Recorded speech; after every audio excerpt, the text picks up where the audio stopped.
This video contains spoilers for Undertale and Deltarune up through Chapter 5.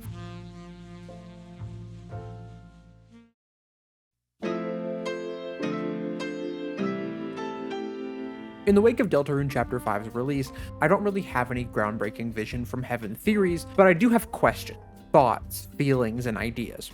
For this video specifically, I have 8 of them, the 7th of which is more of a reassurance, and the 8th is an insane theory that has no evidence and that I just need to say out loud just in case it's true, but we'll get there. The point is, Deltarune gives us a lot of information and things can often get lost in the shuffle.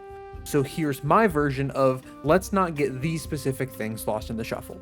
Or, in short, here is my list of 8 things in Deltarune that make me go,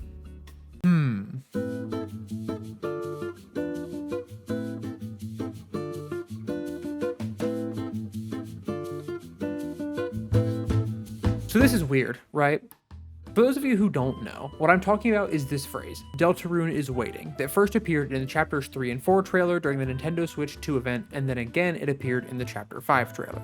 Now, before I go on with more mentions, this could just be a joke from Toby Fox about how long it's taking Deltarune to come out, but from where it shows up, I think there's something here. So for this phrase, we have the 2 trailer appearances, and then probably the main other 2 you are thinking of. The first one, of course, being at the end of the Chapter 4 credits, where it says, "But it is still waiting," and then, "My Deltarune." Notably, 1 word here and not 2.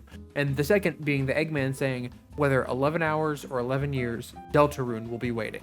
Once again, 1 word and not 2. Quick side bit about that.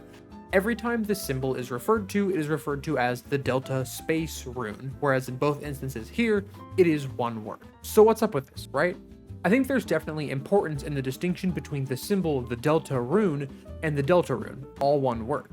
It's worth noting that Deltarune, all 1 word, only appears 15 times in the game, according to the text dump. Getting rid of all the ones that are not diegetic as far as we know, though they could be, being like menus, credits, etc., we're left with 7 instances of the single word Deltarune. The Eggman, the prophecy panels in Chapter 4, the choir song in Chapter 4, the post-credits text of Chapter 4, and organic dialogue in battle, also in Chapter 4. The song, Eggman, and Prophecies seem to point towards the legend/prophecy being called Deltarune. And the post-credit, probably Gaster text, doesn't seem to point away from the story being called Deltarune or the legend being called Deltarune, because if indeed Gaster is in control of everything, a possessive makes sense here, my Deltarune.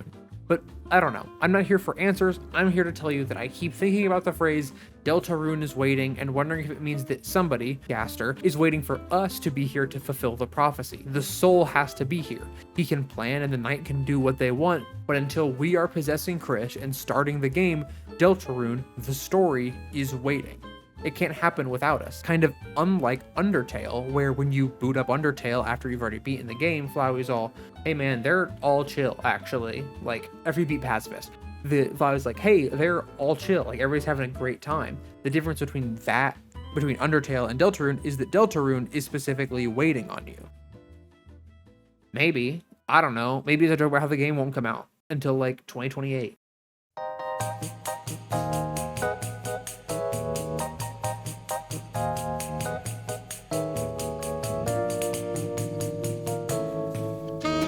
This is a really short one, but it made me go, so it's in the video.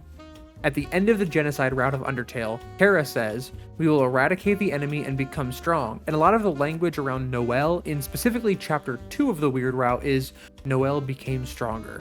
It's not the only instance of the word strong or stronger in either game, obviously, but I found it neat and interesting, and I wanted to bring it up.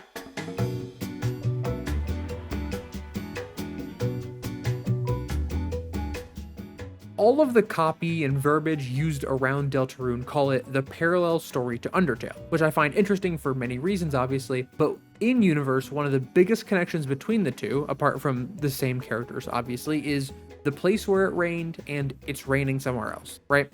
If you don't know, It's Raining Somewhere Else is a song in Undertale, and The Place Where It Rained is a song in Deltarune, specifically in Chapter 4, after you seal the fountain. The reason I bring these two up is because of the nature of parallel lines. They're two lines that are always the same distance apart and never cross each other. That is to say, I don't think that we should hold our breath for explicit interactions between the two. Don't get me wrong, booting up Chapter 7 and it being called Undertale would be hype, but I don't think that's where the story is going, and I think that that hype would quickly wear off as it would feel very disconnected. Furthermore, the reason I bring up specifically these two music tracks are because of the tenses here. In Undertale, we have It's Raining Somewhere Else. So the assumption would be that these two things are happening at the same time. These two stories are occurring at the same time, just worlds apart and not touching each other. Despite the similarities in characters and some lore, these two stories will not have implications on each other. They're parallel. They're similarities, but they're not the same, and they won't intersect. I feel like I thought about this a lot when it first happened, and then just like I haven't thought about it or seen any theories about it since. Is Susie colorblind? It's never really mentioned, and really the only mentions of changing colors in chapter 4 is that one guy near Castletown who says that their color must have faded and to pay it no mind, and Tenna having messed up colors when you give him to Mettaton. But it's weird, right? It might not be important, but it's weird.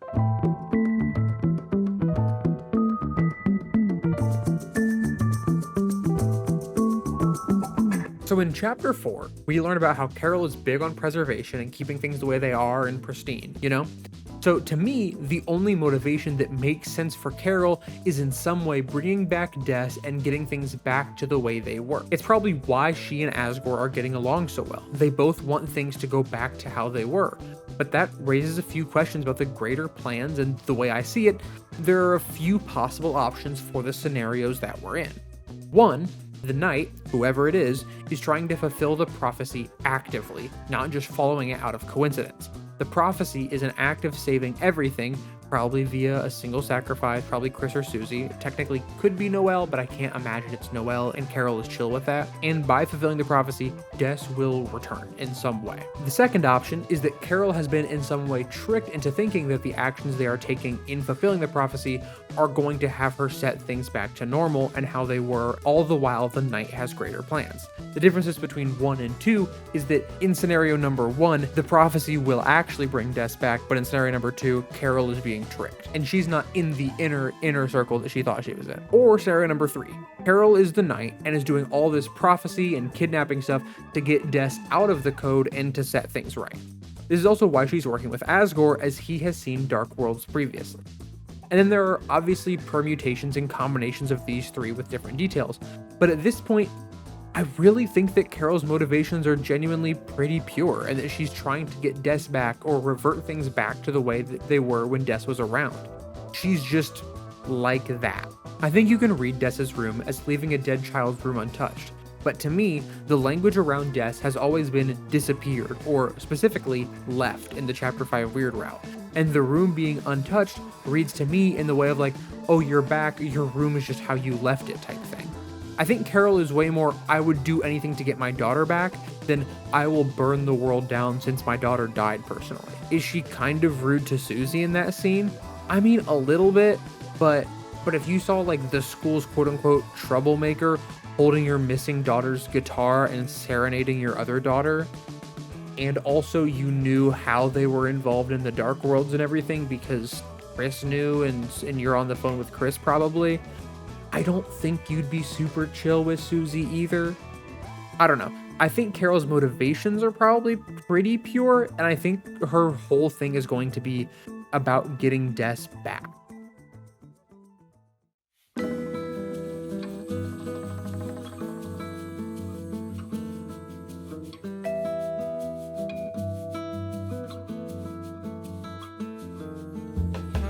I don't know what Ralsei is, none of us really do. I do like the theory that he's the comfort of the dark, or in some way the inverse of the Titans being the fear of the dark, but I think I do know why he looks like that. I think Ralsei looks like that because it's how Chris wanted to look when they were younger. The dialogue is always that Ralsei looks like Azrael until you look closer, and as someone who has a brother who is close in age to me, when we were younger and even looking back at photos, at first glance we look just like each other until you actually take a look and then we look different.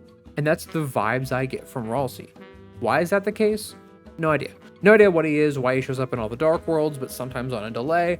Maybe it's roots. Maybe it's toilet theory. Maybe he is something in Chris's pocket that Chris is not showing us. I don't know. We don't really know how this whole thing works with Chris, and that's a whole other topic that I don't have time to go into. That's my biggest question in Deltarune. Why did Chris summon us? I don't care who the knight is. I want to know why Chris summoned us. That's my whole question. Since Chapter 5, there's been a large uptick in people worrying that there are too many guns in Chekhov's gun emporium and that all of them won't be able to go off in a satisfying way. And personally, I wholeheartedly disagree. When I last played Undertale, it took me 363 minutes, or a little over 6 hours, to get the true pacifist ending. And when I say last played, I mean first played. My first playthrough of Undertale took me about 6 hours. Deltarune Chapter 5 is about 6.5 hours if you do no side content. So in between Chapter 6 and Chapter 7, you probably have at least 2 Undertales worth of length left. And a reminder that all of the Azrael, Determination, and Flowey reveals happen in like the last 45 minutes of Undertale if you're good at the fights. Beyond that, let's just say Des is the knight. It's a theory that I'm personally going with for now, but even if you disagree, pretend for a second that Des is the knight and Chapter 6 ends with her taking off the helmet and we see Des. Noelle says something like, "Des, is that you?" And then it cuts to credits. I don't think that's unsatisfying for anyone who has been paying attention to the game. To credit this, my partner has been playing through Deltarune for the first time with no fan theories or really online presence at all, and her number 1 theory for who the knight is Des. Her number 2 is Carol, for the record. She doesn't think anything's up with Azrael and she's just waiting for him to show up. I think this idea that casual players are going to have no idea who Des is kind of unfounded, because if you've been playing the game, she's there. Arguably, way more than Azrael ever was there until the last 45 minutes of Undertale. Azrael doesn't show up until late in Undertale, and we still have a lot of time for reveals. There is no need to panic yet.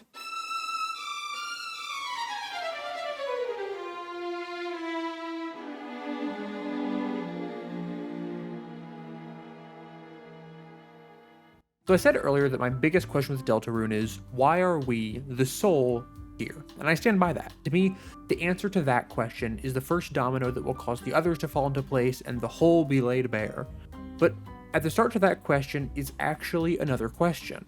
Why doesn't Chris have their soul? The most common theory I've seen for the soul is that Chris summoned us when they tried to summon a demon with Caddy, or something similar to that. And that would make sense, but to me, the summoning of the soul has always been more purposeful.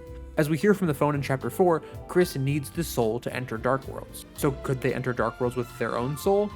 I hesitate to say no, simply because we don't know, but the fact of the matter is, they don't have their original soul. So where is it? I think the knight has it. I think in some way, Chris was either directly or indirectly responsible for what happened with Des. And their way to save Des or help Des was to give her their soul. Like with Azrael and the human souls in Undertale, it made her more powerful, or even made her into the knight. It's why Chris seems to kind of detest having us, but they still need us.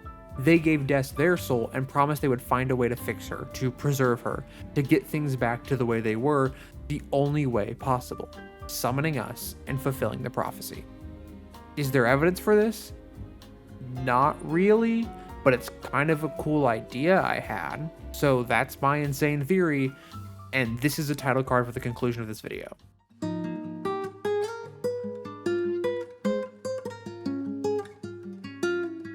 I keep thinking about this game and coming up with more and more questions and more barely connected pieces. It's really fun, and it's a better way to spend my time than solo queuing Overwatch, so now I'm talking about it here too. I don't think this will be my only Deltarune video. I have all this footage now, including every attempt I made against the knight, so I might have some sort of gameplay edit of that, but more likely than not, I will have more things that make me go, So subscribe if you want to see those. But until then, consider checking out my other videos, make the most insane theories you possibly can, even if there's no evidence, because it's fun, and thanks for watching.